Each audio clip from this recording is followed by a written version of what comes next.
and wondrous Dharma is rarely encountered, even in 100 million kalpas. Having it to hear, accept, and maintain, may I taste the truth of the Tathagata's words.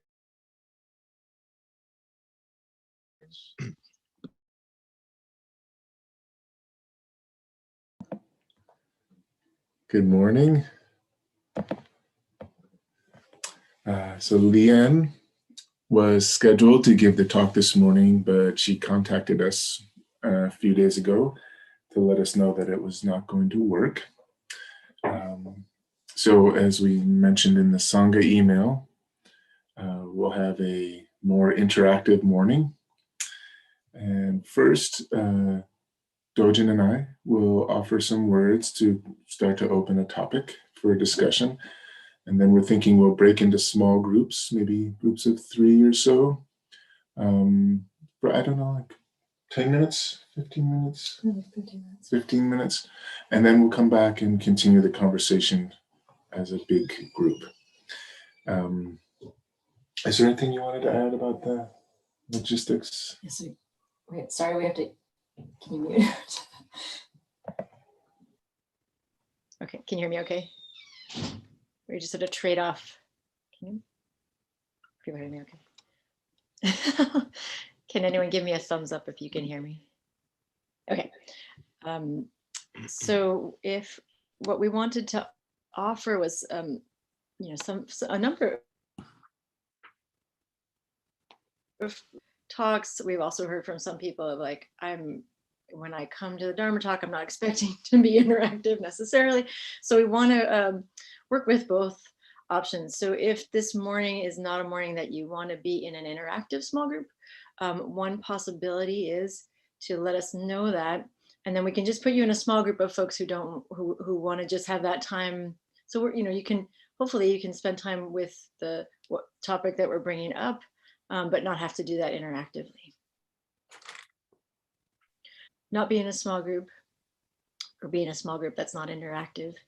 What you can do is go to your square on Zoom, click on the 3 dots in the upper right-hand corner,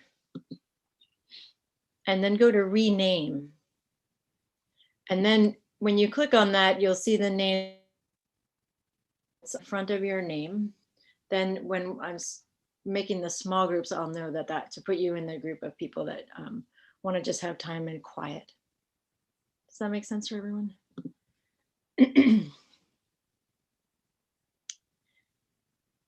No, Mary, I see you shaking your head. Do you want to be in a small group?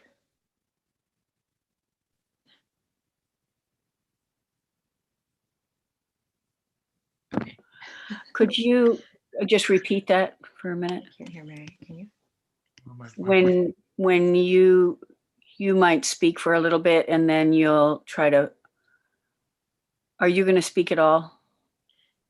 Yes. So Charlie and I, we're going to speak for a bit. We're bringing to the Sangha this morning to talk about, but it won't be as long as the usual Dharma talk, so that there's time for the small groups to actually have you all to have interaction with each other around this topic. And then we'll come back into the larger group and hear from one another for those who would like to share what was happening in the small groups. Okay. And hopefully, engage in the small groups. And, if this morning is not a morning where you feel like you want to be interactive like that, we wanted to give this option for people to say, I'd rather be in a group that's being quiet. Okay. So, and you can also just chat to me directly. If you're freezing up every once in a while. So whatever you're saying, some of it, not very much, but gets, I don't hear. Is anyone else experiencing that?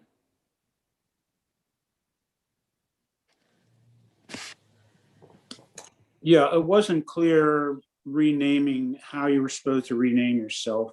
It muted at that point, so you might repeat that. Oh, okay. So if you do not want to be in a small group, rename yourself, an interactive small group, rename yourself with a 1 at the beginning of your name. So it's just if you want to be in a quiet group.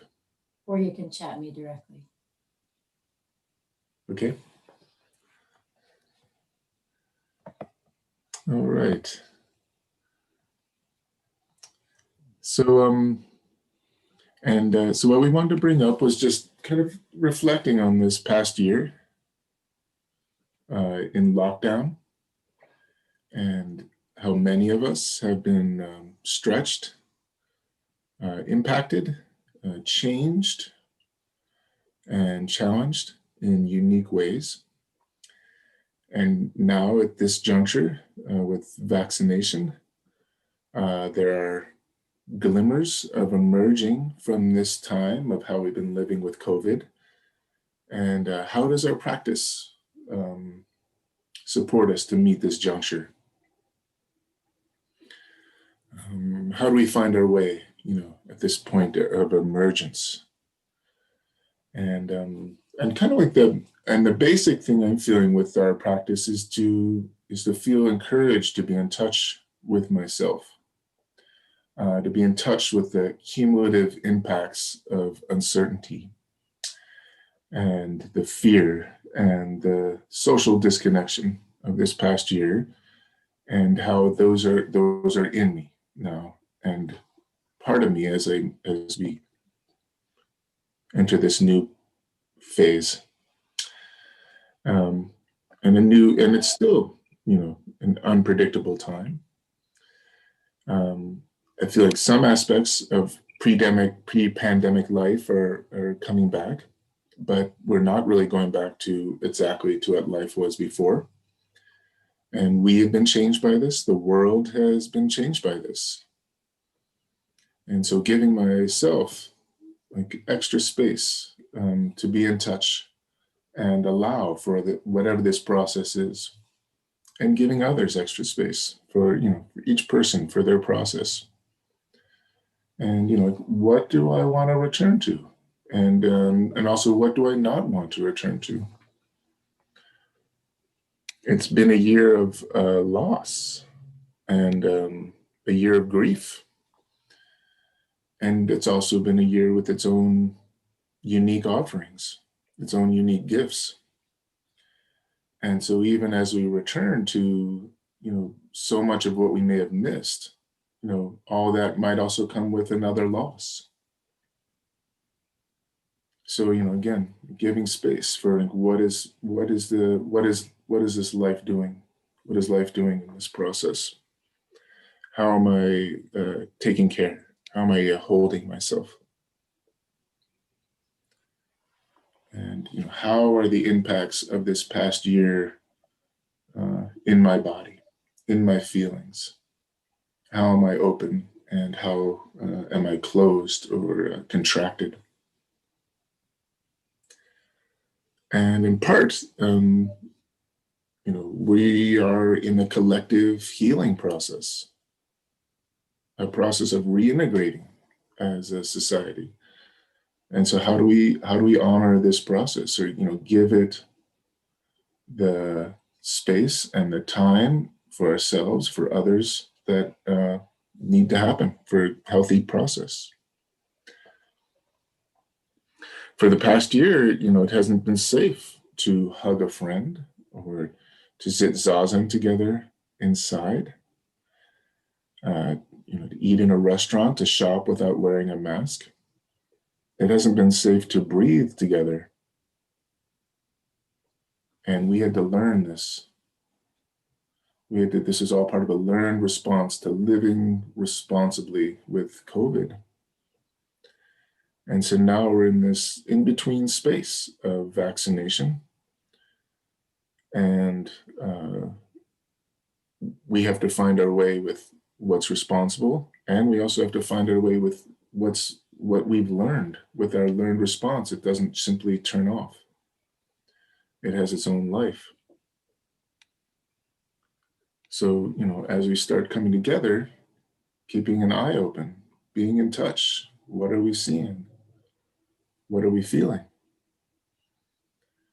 going slow, and being patient, and being patient with myself, being patient and forgiving with others,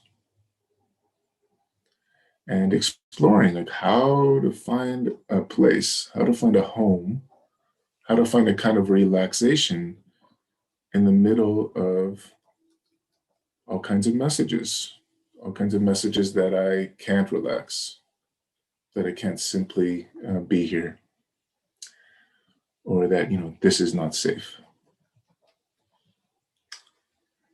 So, thank you. So I'm going to mute now.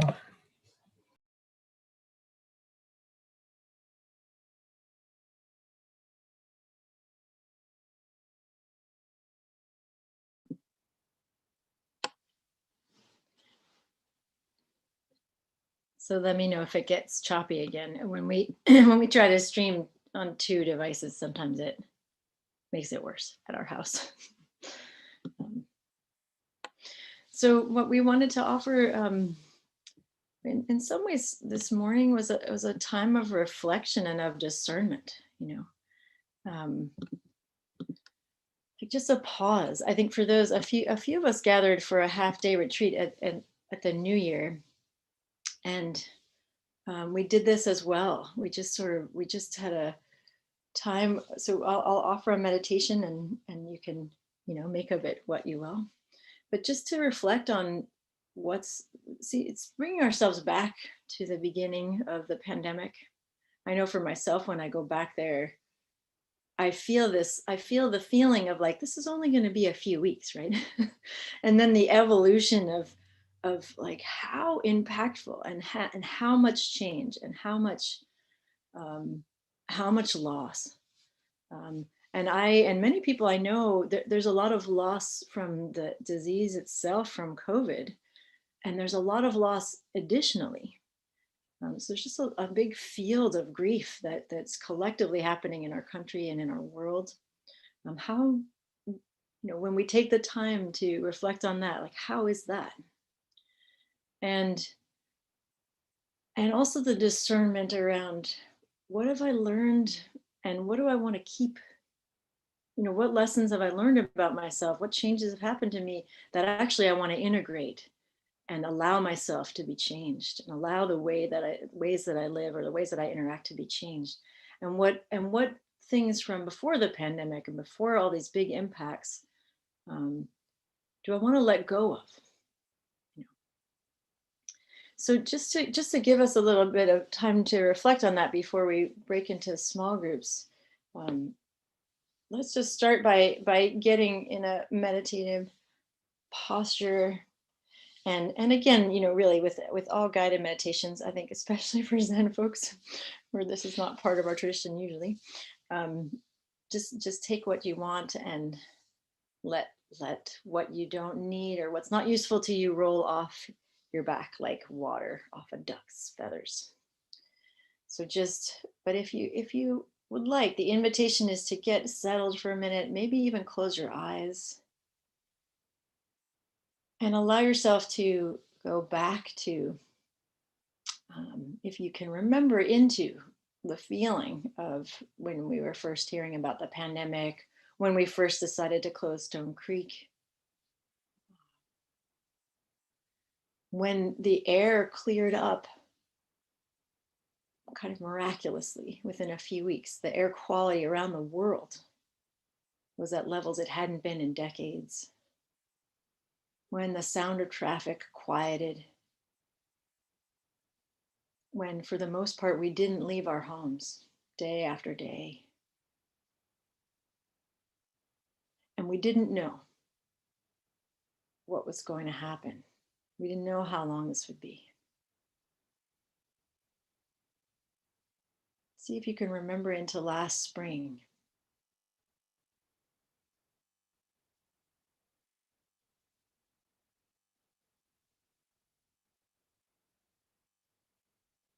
And the mind and heart that you had then.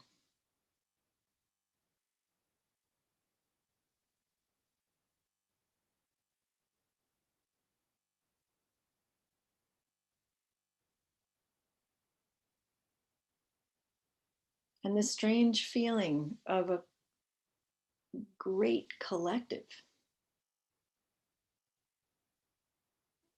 a kind of novel experience of almost everyone that we know coming to a pause.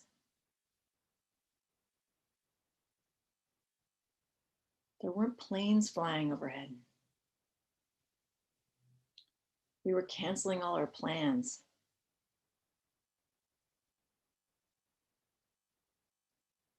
And there was a big contraction inward and into our homes, into the spaces where we lived. We weren't going to go anywhere.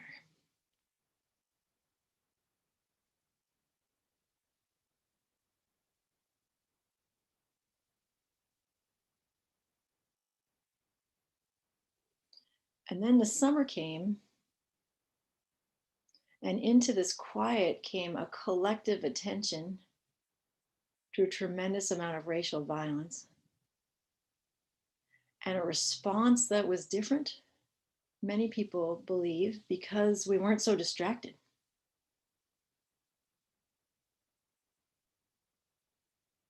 And a feeling of engagement and a feeling of wanting to respond with our bodies, with our actions,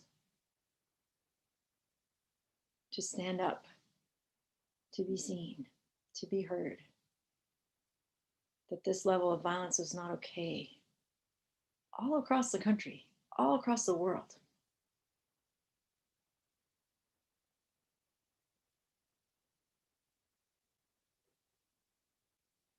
And it was hot, got very hot for many months. And then the fires came with lightning in late August.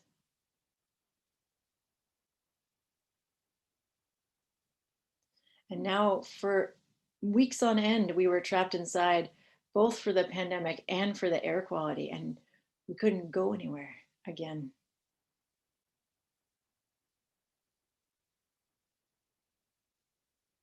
And maybe things started feeling a little more claustrophobic.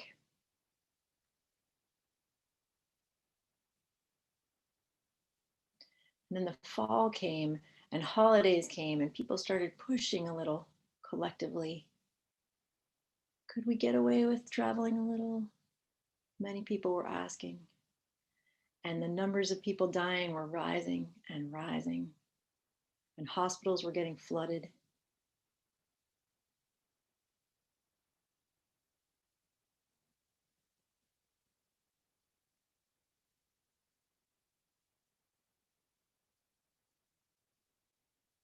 And then for many, we settled into something different. We settled into this being the way things are. The urge to start making plans for next summer or the next year were kind of dropping away for many people. We didn't know if we were going to travel. And for some, that was agitating. And for many, it was just the new way it was. I don't know. I don't know what will happen in a few months.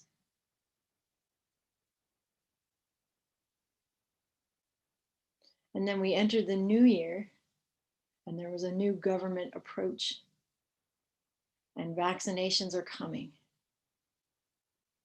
And this strange shift is happening.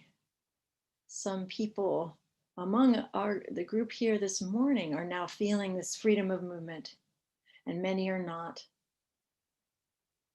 And we're now in this liminal time, this transitional time.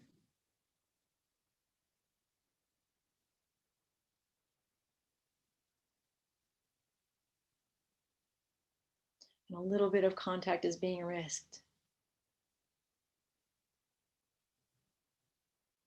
And so we just sit with the fullness of that, of all of this experience. It's a lot of impact.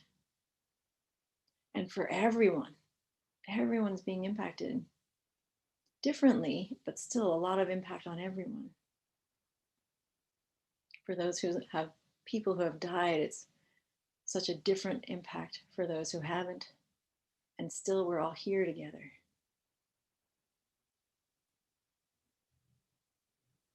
And what have we learned about ourselves as individuals? And what have we learned about ourselves as communities? What have we learned about ourselves as a nation? What are we learning?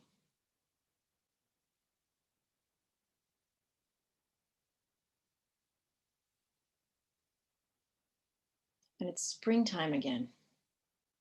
And the apple trees are full of blossoms again, just as they were last year.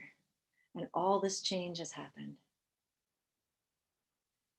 And people are being killed by racialized violence at unprecedented numbers this week. And people continue to die in the thousands by COVID this week. So where are we now? And where do we want to move to as things shift into being more open?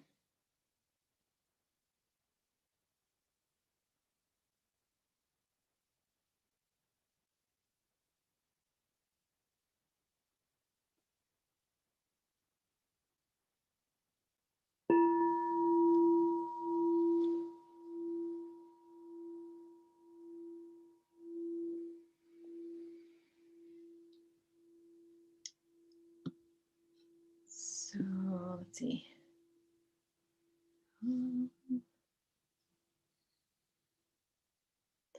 So most of the rooms have 3 people and a couple have 4 people. So just adjust accordingly if you can. And we'll have about 15 minutes. We'll broadcast when we're about halfway through. So just kind of gauge yourself, see how many folks are in your room and about how much time you have. And just offer what reflections are here. You know, these don't have to be definitive reflections. This transition it will really be over the next year, I think, going forward.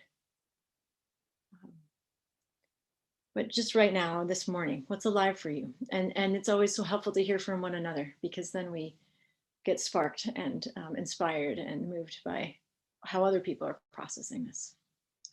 So I'll send you into breakout rooms. If you've come a little later, I'll have to put you in a room. So let's just send people and we'll work out the technicalities as we go forward.